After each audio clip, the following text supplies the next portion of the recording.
welcome you this afternoon to a quick broadcast. And I want to believe that you had a good time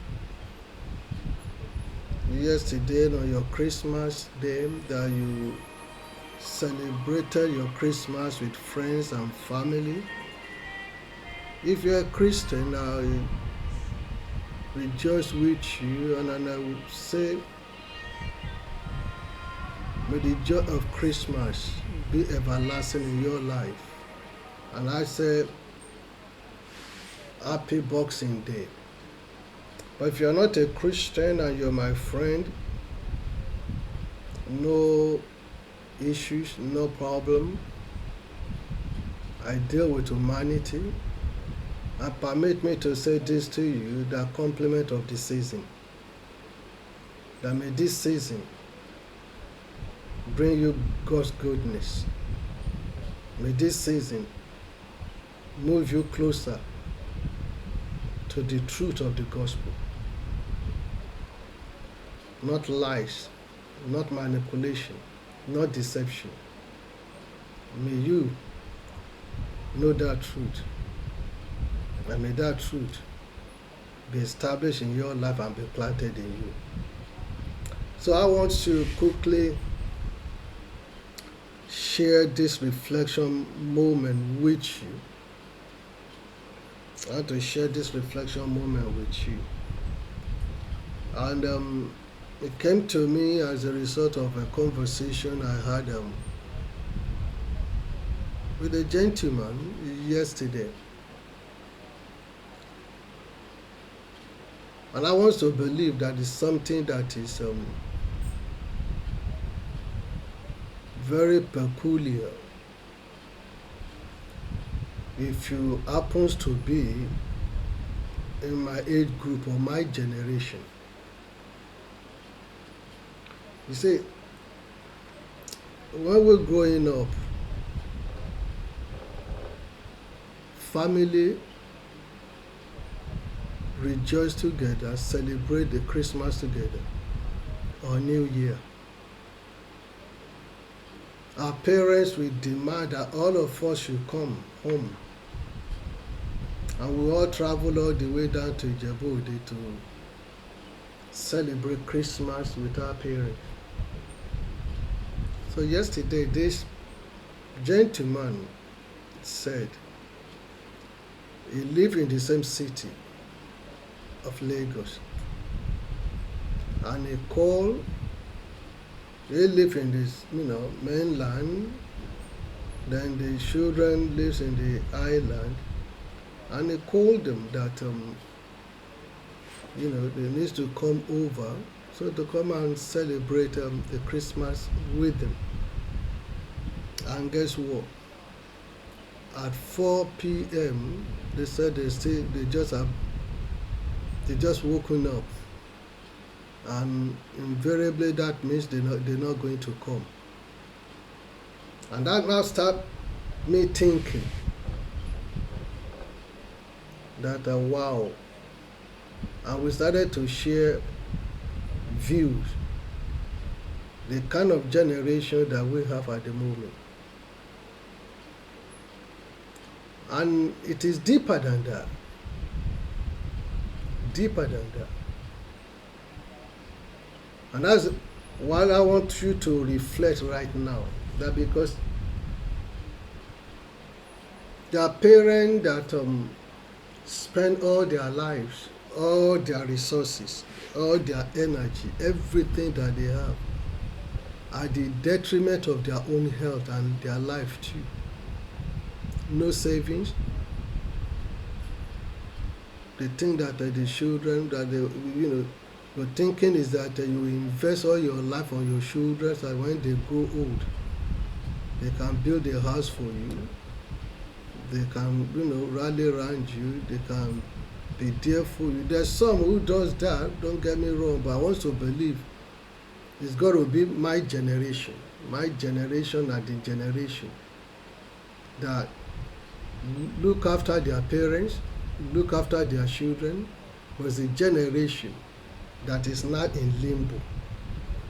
Limbo in the sense that is it the way things are going? Will these children look after us?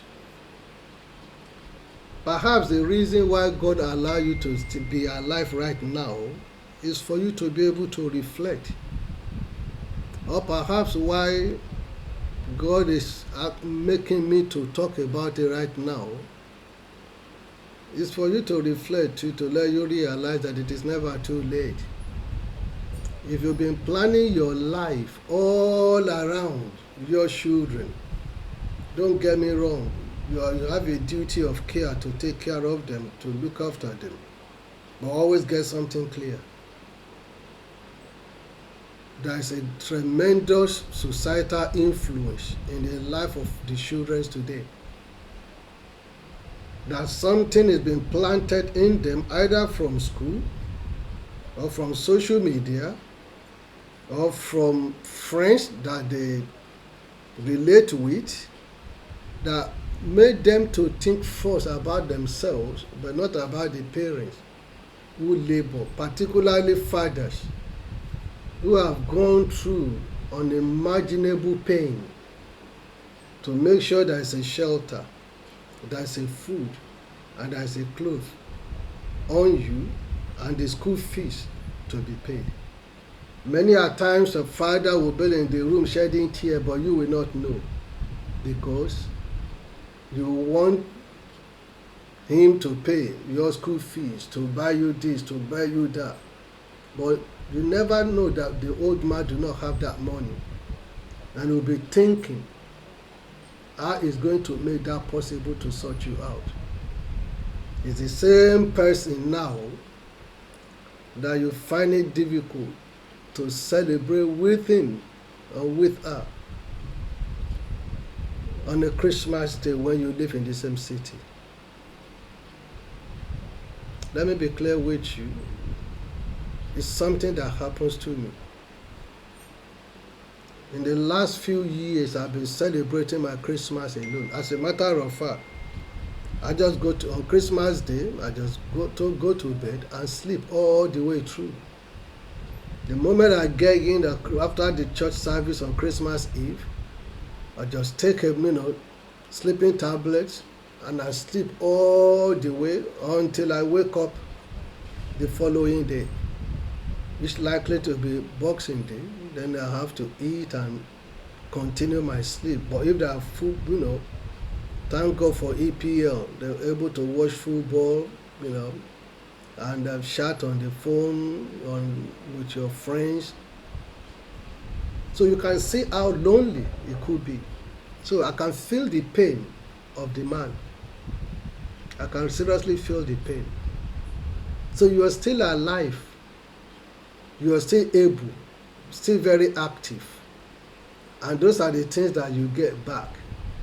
And you're not thinking that what's going to happen to you when serious age crept in, when you're unable to do so many things that you're able to do now. What's going to become of you? You see, I'm not trying to be a prophet of doom or being nasty. I'm just trying to provoke you to reason. I'm just trying to reflect based on what happened yesterday, and also about my own life as well, to let you know that being alone is not the best thing. It's not a good thing. Now I can see reason why God decided to trigger his attribute of compassion by looking at Adam, that you must be lonely, that there's no one around you to fellowship with you, to discuss with you. Even sometimes it's even better when you have a partner that you argue, you fight, you are still together. It's far better. than not having anyone around you, that you're all alone. Who are you going to be arguing with? Are you going to argue with your TV, your phone, or who? So God see that being at the top for Adam was a lonely place, and I can relate to that. By the grace of God, I am at the top, and I know what it means to be lonely. I know what it means to be lonely. You see, everyone around you wants something from you. Something from you does not necessarily mean financial, and it could be. There's some that want your time. They tell that I don't need your money, but I need your time. But time is money. Time is money. They need your time, they need your skill, they want you to be there, they want your prayer, they want your support. As a matter of fact, when you are at the top, they want everything of you, without them actually thinking of who is going to be there for this person. So God saw that Adam was lonely. And if care is not taken, he may enter into depression. And God triggered his attributes of compassion. And he had compassion on him, on Adam, and made him a companion. You see, if all what you have done is to work 24/7, if all what you have done is to do everything for your children, excellent, you brought them into the world, you have a duty of care, as I've said. But always bear in mind that in the generation we are in now, particularly in this postmodernism era, whereby they believe that their opinion is always right, that they want to do what they want to do, they want to do what is best for them. So that should be a reason for you to reconsider some of the decisions you have made in the past. I.e., by making peace by whoever you need to make peace with, by settling issues that you need to settle so that you can have a good, you can rebuild your life. And if it's an issue that is beyond settlement, then move on and build your own life. It is about your life, not about anybody's life. Not about anybody's life. Don't be too busy with other people's body, because they are not going to be busy because of your own body when you need them. You say, okay, imagine the moment the children grown up, they have their own family. You have to bear in mind now they have their own family. They have a boyfriend, they have a girlfriend, or they're married, they have kids. You are no longer integral part of that family anymore. You are becoming an extended, you are becoming a grand. So people that matters to them at that moment happens to be their own children. So you are no longer, once upon a time you may be an important part, but you are still important, but not really terribly important, if you understand what I mean. Their primary own children, and that will be their focus. So now, who now cares about you? Because the man was like, we live in the same city, and I called them, and at 4 p.m. they said they just woken up. So which means they're not going to come. That's basically what it means, that they're not going to come. But they're fine to come and see at another day. So you can begin to see that my generation, my generation happens to be your generations too. I also believe that I'm talking to my generation, and I believe that this is the time for us to wake up. This is the time for us to reflect seriously. That what now happens when you get to your old age, when you're seriously old, as I've said, that it is very lonely at the top. Very, very, very lonely. And you will be amazed. You will be amazed that the same people that you and I mean, when I say the same people, I'm talking about our children that you want, that we labor for, we struggle for, we denied ourselves of so many things, so many comforts, so many good life. Sometimes, we went to bed with tears and pain, because you want the best for your children. The essence of you want to give them the best is that they can become your insurance, so that they can look after you in your own old age. They can be, they can be there to support you financially, physically, mentally, emotionally, and also to be able to stabilize you, whatever you're going through. That was the essence. But you now discover that all what you get is a text, happy Father's Day. If you're lucky as a father, but I know that mothers, they get it all the time. Just like I was telling them, I mentioned on Christmas Eve at church in Lagos, and I said maybe if given the opportunity, when next I'm coming to this world, I will ask God to let me be a woman, because when people say it is a man's world, it is never a man's world, it is a woman's world. It is not the one that make that make noise, loud noise, lousy all over the places, raising shoulder, that you think that they are the one in control. Women are more in control. They are in control silently. Silently, they are in control. So, if I was to come, I was like, oh, maybe God, you have to make me a woman so that I can have it all. So what I have labored, struggled for, in my coming as a man, I have not been able to achieve, maybe then when I come back as a woman, it will be a time of reward and a time of harvest. I hope you understand what I'm trying to get across here.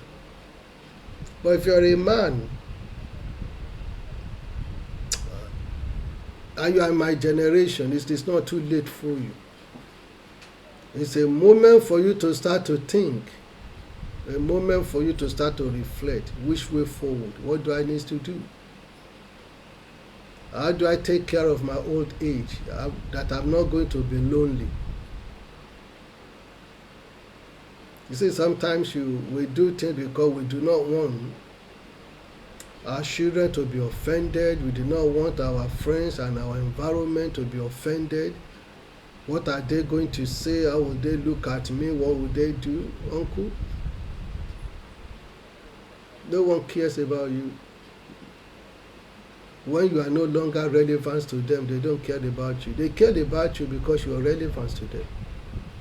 They care about you because there is something in you that they want to harvest, they want to get. The moment they discover that there is nothing about you that they can get, they care less about you. So, and I don't need to tell you all day, because it's all around, it's all over the places that you can pick up and learn lessons. Imagine that even the book of 2 Kings, the Bible talks about Elisha, that the moment he discovered Elijah, the fatherhood thing changed. When he discovered that Elijah has got something that he wanted, the fatherhood changed. He started to call Elijah his father. He served Elijah for 10 good years just to be pouring water for Elijah to wash his hands. Like a houseboy for 10 good years. And here somebody, because in the biblical days, for you to have a donkey or a camel is an indication that you do not come from a poor family. And Elisha already had it. So which means his parents were comfortable. But guess what? The fatherhood thing changed because he discovered that Elijah has something that he admired. And in the same way, and you discover that your son could see his father-in-law or his mother-in-law as best and much more important than you. That they will go any length to make them happy than you. And that can happen to your daughters as well. So these are things that I think a reflection time that you need to think about as you go through this season that we're in at the moment. It's not just a season that you marry alone, you eat, but what are the lessons that you can pick out from this season? Before you start a new calendar, reflect right now. Start to put plan in place. Start to work on strategy to make you happy. Start to think about how you're going to spend your old age. But if you're in my position, I want to say this to you, beloved, that it is very lonely at the top. As I've said to you, thank God that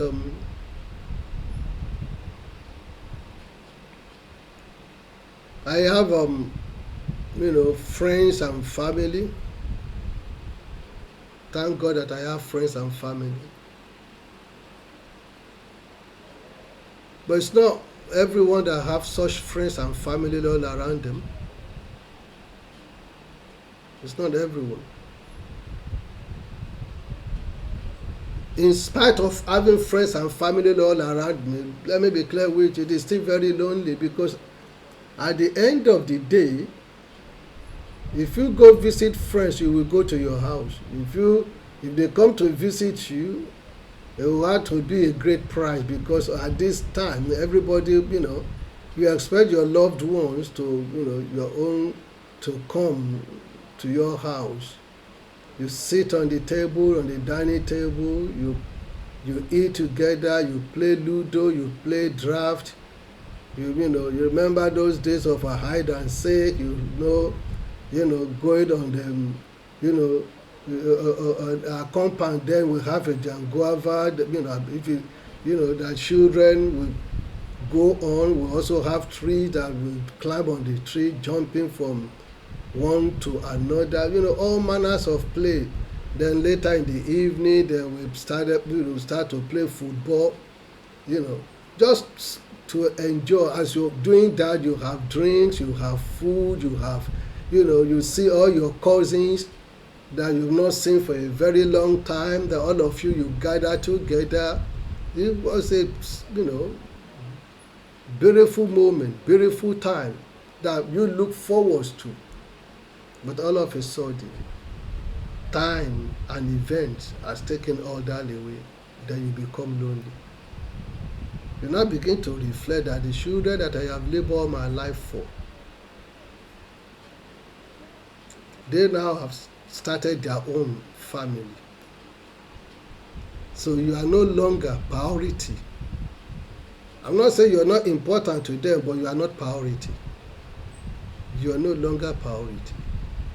And I say to you, it's time to start to make yourself priority. It's high time. If you are a man, It's high time you start to make yourself a priority. Do whatever you need to do. If the world is going to cry, let them cry. If the world is going to weep, let them weep. But it is for you not to cry, it is for you not to weep.